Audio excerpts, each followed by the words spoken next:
तो आज 27 अगस्त का अपन लोग करंट शुरू करते हैं।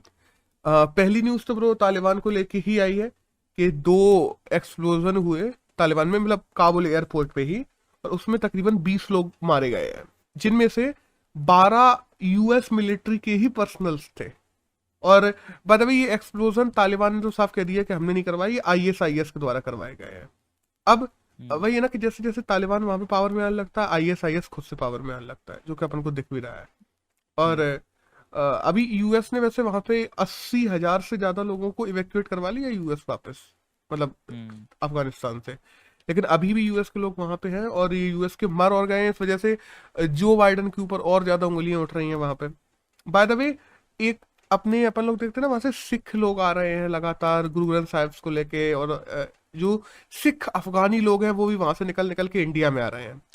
तो हम्म। 140 ऐसे सिख अफगानी लोग भी हैं जो वहां से एक गुरुद्वारे के गुरु ग्रंथ साहिब को लेकर निकले थे। उन्होंने कहा था कि इंडिया जाएंगे, और उनको तालिबान के द्वारा रोक लिया गया है। उन्होंने कहा कि नहीं, अभी तुम नहीं जाओगे। उनका कहना है कि हाँ तुम मतलब इसलिए जा रहे हो, बेसिकली यहाँ पे अनसर्टेनिटी पैदा करने सब लोग भाग रहे हैं, ये वो फलाना ठिकाना। तो उस वजह से उन लोगों ने रोक लिया तालिबान ने कि हाँ, इनकी हम चेकिंग वेकिंग करेंगे तभी इनको देश से बाहर जाने देंगे। सिंपल सी बात।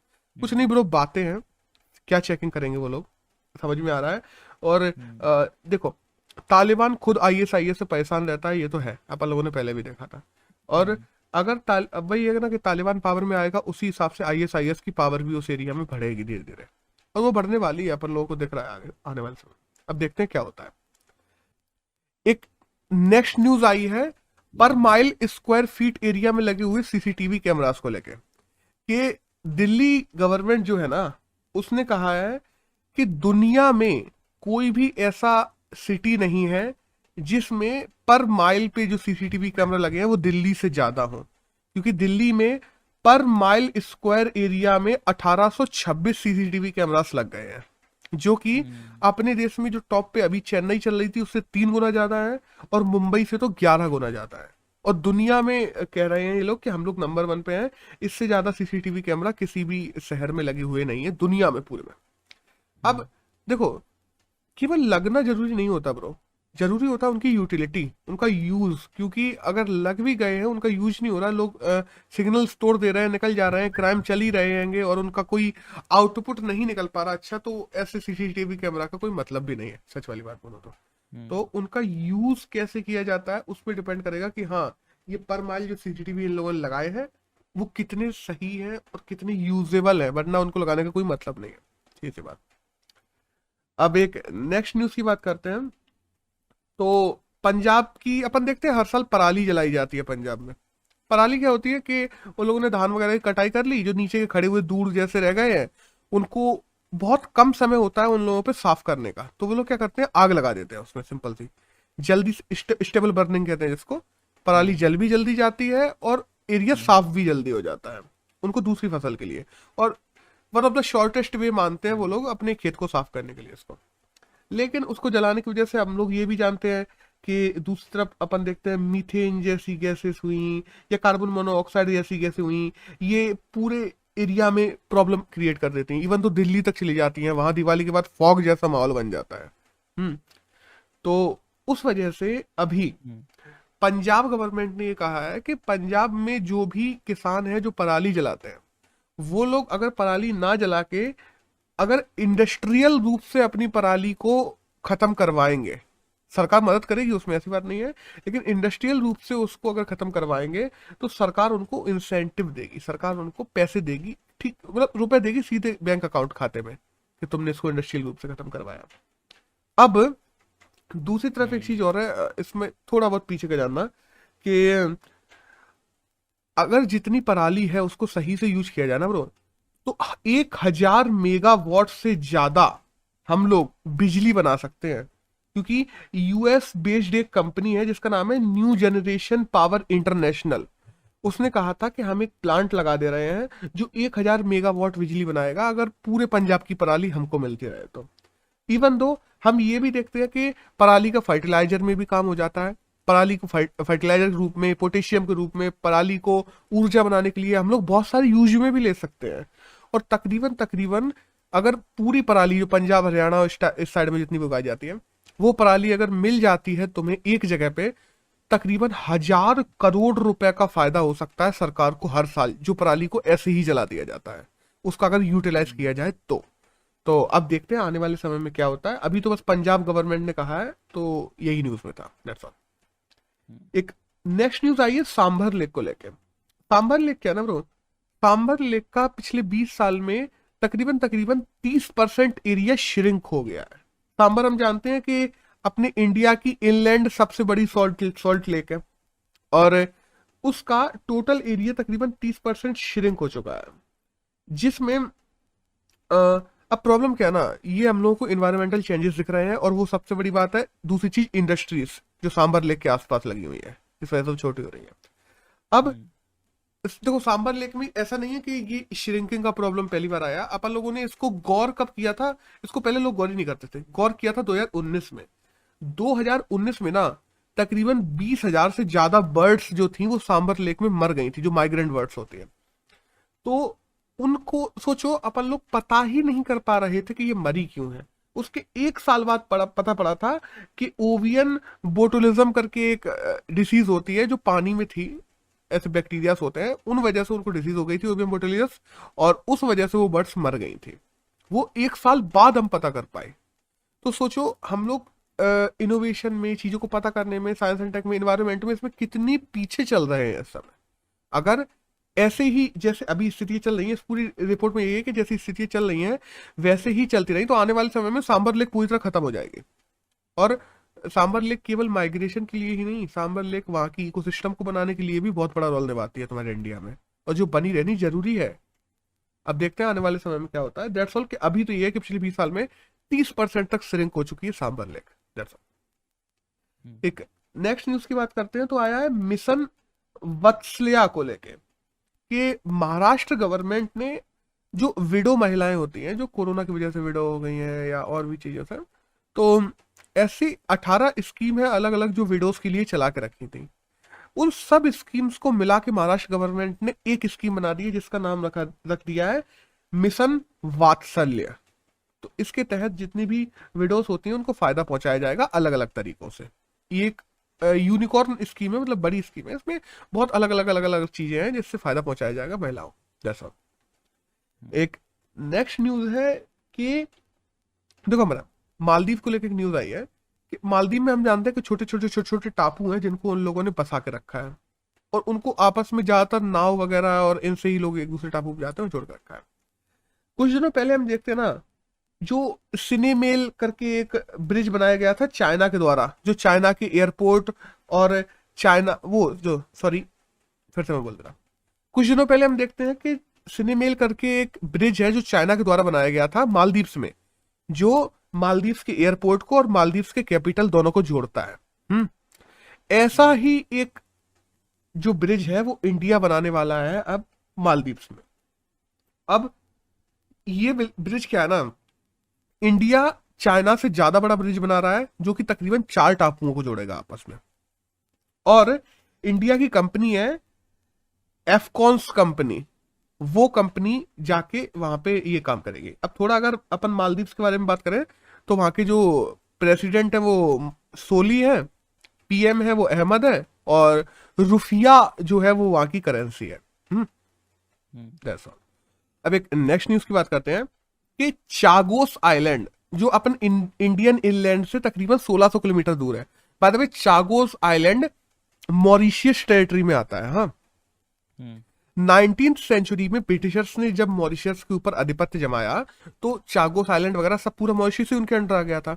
बट बाद में जब ब्रिटिशर्स गए तो उन्होंने चागोस आइलैंड को छोड़ा नहीं, बट उन लोगों ने कह दिया कि ये ब्रिटिश की इंडिया के जो ओशियन है, ब्रिटिश इंडियन ओशियन टेरिटरी बन के रहेगा। उन्होंने ये कह दिया था कि हम ये चागोस आइलैंड को नहीं छोड़ेंगे, और हमेशा से मॉरिशस कहता रहा है कि नहीं ये हमारा आइलैंड है, हमें वापस दिया जाए। बाय द वे ब्रिटिशर्स ही नहीं, ब्रिटिशर्स ने वहां पे यूएस को भी जगह देके रखी है चागोस आइलैंड पे, जिसपे अपन देखते हैं कि डियागो गार्शिया करके एयरबेस बना के रखा है यूएस ने इंडियन ओशियन में।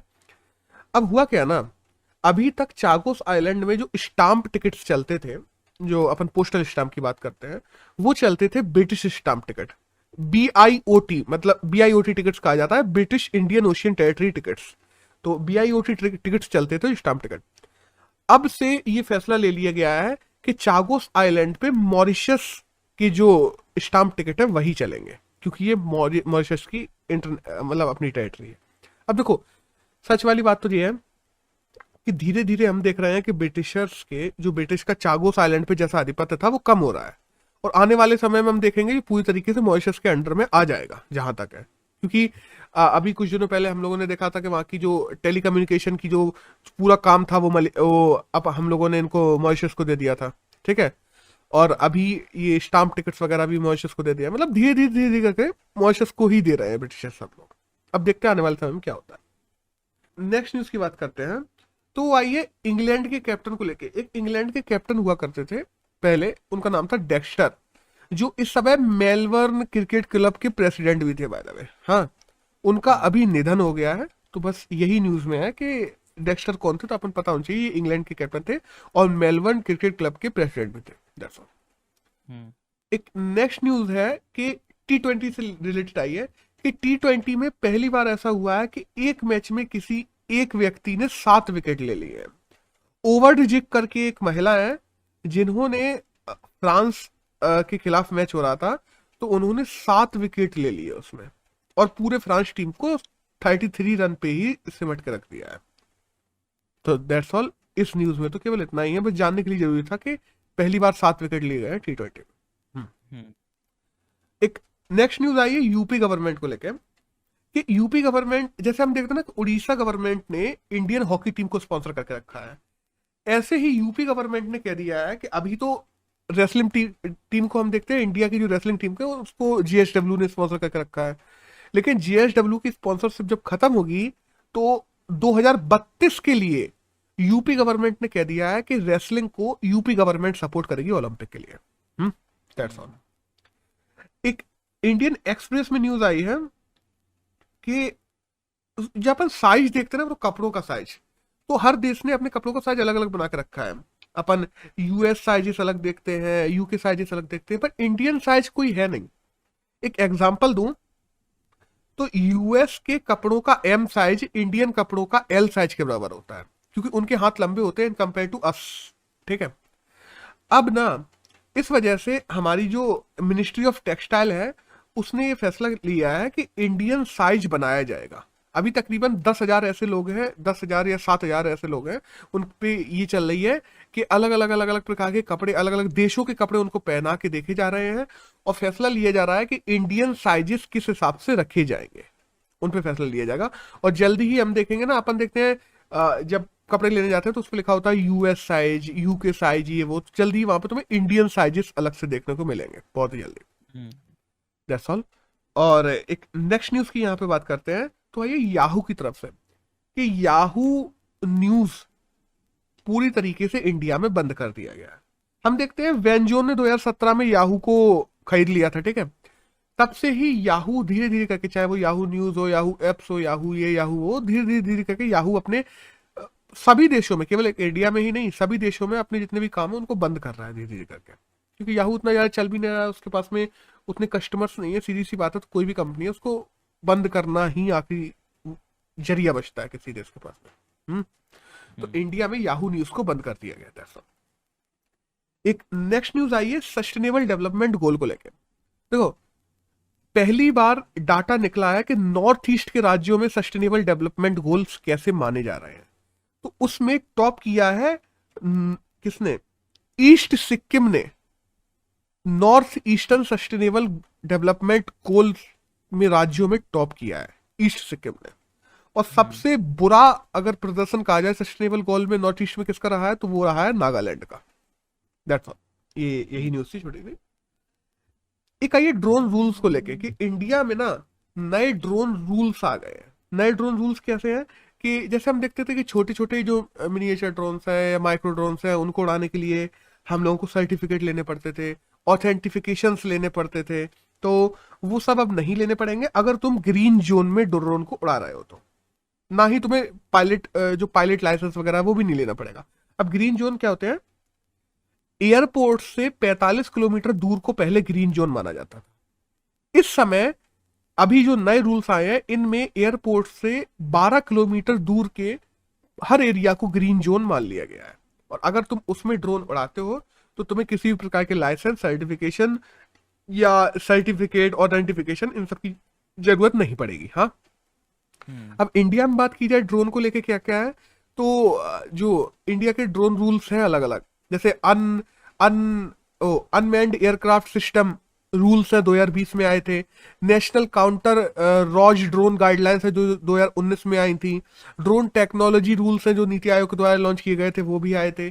तो इंडिया में बहुत सारे सर्टिफिकेशन और फिर लाइसेंसिंग रूल्स अलग है। बट अब अगर तुम ग्रीन जोन में उड़ा रहे हो तो तुम्हें किसी भी प्रकार की कोई भी लाइसेंस, किसी भी सर्टिफिकेशन की जरूरत नहीं है। That's all. हाँ, अनटिल एंड अनलेस तुम एक बहुत बड़ा ड्रोन उड़ा रहे हो तो बात अलग हो जाती है। और दूसरी बात, अगर तुम कोई ऐसा ड्रोन उड़ा रहे हो जिसमें कोई बंदूक या किसी आर्टिलरी या किसी मशीनरी कोई ऐसी लगी हुई है जो किसी को नुकसान पहुंचा सकती है, तो बात अलग हो जा सकती है। बट अगर तुम कैमरा वैमरा से केवल रिकॉर्ड कर रहे हो तो कोई भी उड़ा सकते हो, कोई प्रॉब्लम नहीं है। That's all. एक नेक्स्ट स्कीम के बारे में और आया है पेपर में, समृद्ध स्कीम। समृद्ध का फुल फॉर्म है startup acceleration military for product innovation development and growth. ये पूरा फुल फॉर्म है समृद्ध का। ये लॉन्च की गई है ministry of information and electronics द्वारा। इंडिया में जो स्टार्टअप है, इंडिया में स्टार्टअप अभी अपन देखते हैं ना, कोरोना के बाद से स्टार्टअप पे बहुत गौर किया जा रहा है। स्टार्टअप को बहुत फंडिंग दी जा रही है, अलग अलग फेसबुक ने भी फंडिंग देना शुरू किया है, अभी हम लोगों ने देखा था। और भी जो छोटे छोटे फर्म्स हैं वो लोग फंडिंग दे रहे हैं। स्टार्टअप की फंडिंग इस समय, इस महीने देखा जाए ना, चाइना और यूएस में लोगों के स्टार्टअप को जितनी फंडिंग मिलती है, हम लोगों ने उसको क्रॉस कर दिया इंडिया में इस महीने।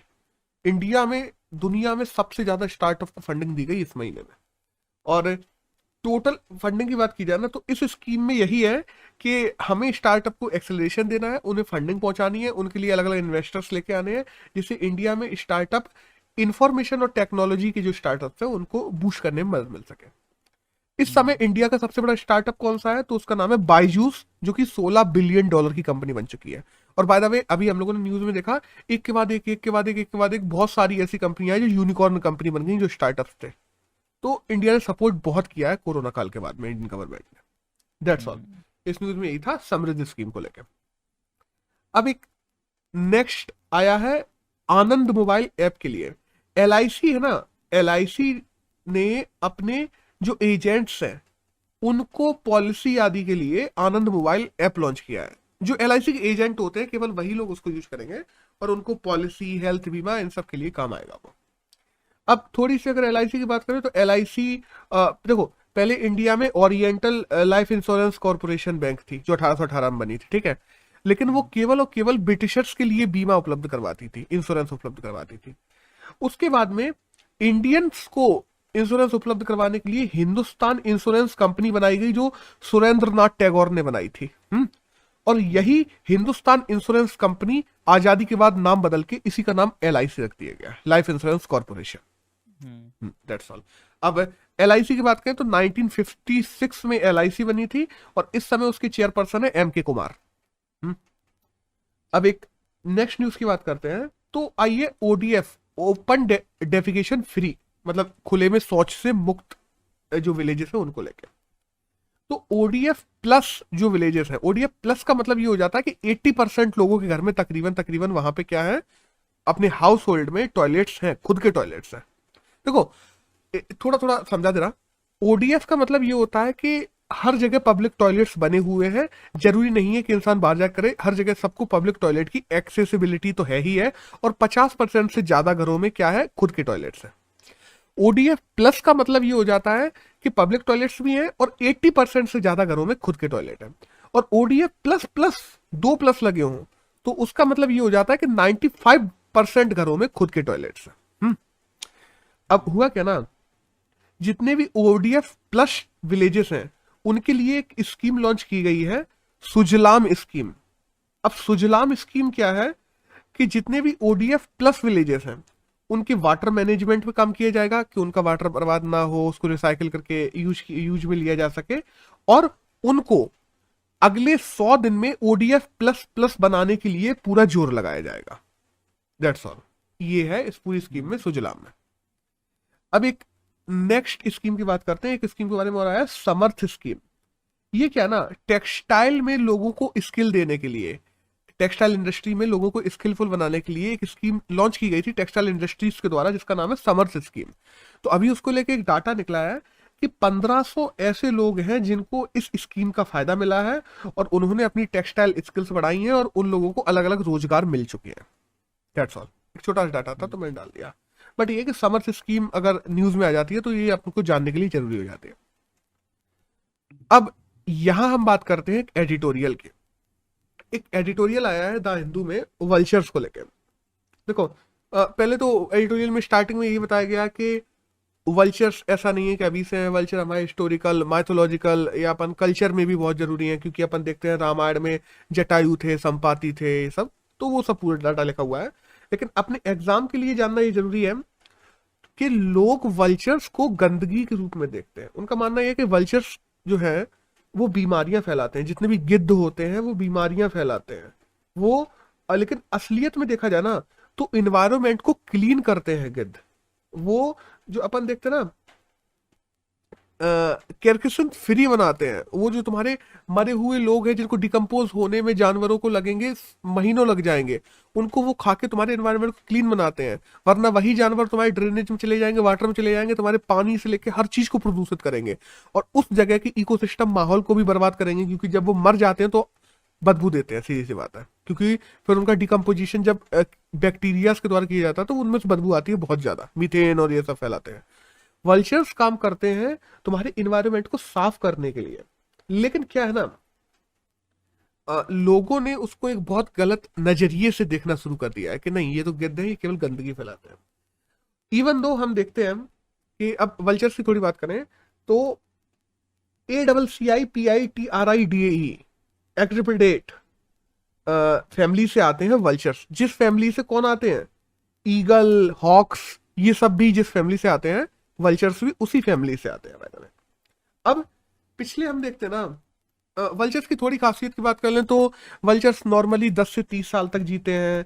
उनके साउंड बॉक्स नहीं होता तो वो बोलते नहीं है, वो केवल अपनी वाइब्रेशन से बात करते हैं, एक दूसरे से कम्युनिकेट करते हैं। उनके क्लॉस, जो पंजे होते हैं, वो इतने मजबूत नहीं होते कि वो मांस को यहाँ से चीर के उड़ा के कहीं से कहीं ले जाए, अपने बच्चों को खिलाएं। इस वजह से तुम देखोगे जहां पे कोई मरा हुआ है वहीं पे सारे गिद्ध झुंड बना लेते हो, वहीं बैठ के खाते हैं। कि वो तोड़ तोड़ के, काट काट के उनको लेके नहीं जा सकते, क्योंकि उनके पंजे इतने मजबूत नहीं होते कि वो बहुत भारी वजन उठा सके। और इन कंपेयर टू ईगल और हॉक, उनके पंजे बहुत मजबूत होते हैं बाय द वे। और वहीं हम देखते हैं कि हाई एसिडिक स्टोमक, अगर जितने भी अपन पक्षियों की बात करें तो सबसे ज्यादा हाई एसिडिक स्टोमक किसका होता है, तो वो वल्चर्स का होता है। क्योंकि वो कच्चा मांस सीधे पचा सकते हैं और ये सब चीजें कर सकते हैं उनके लिए, और बहुत ज्यादा मांस खा सकते हैं एक बार।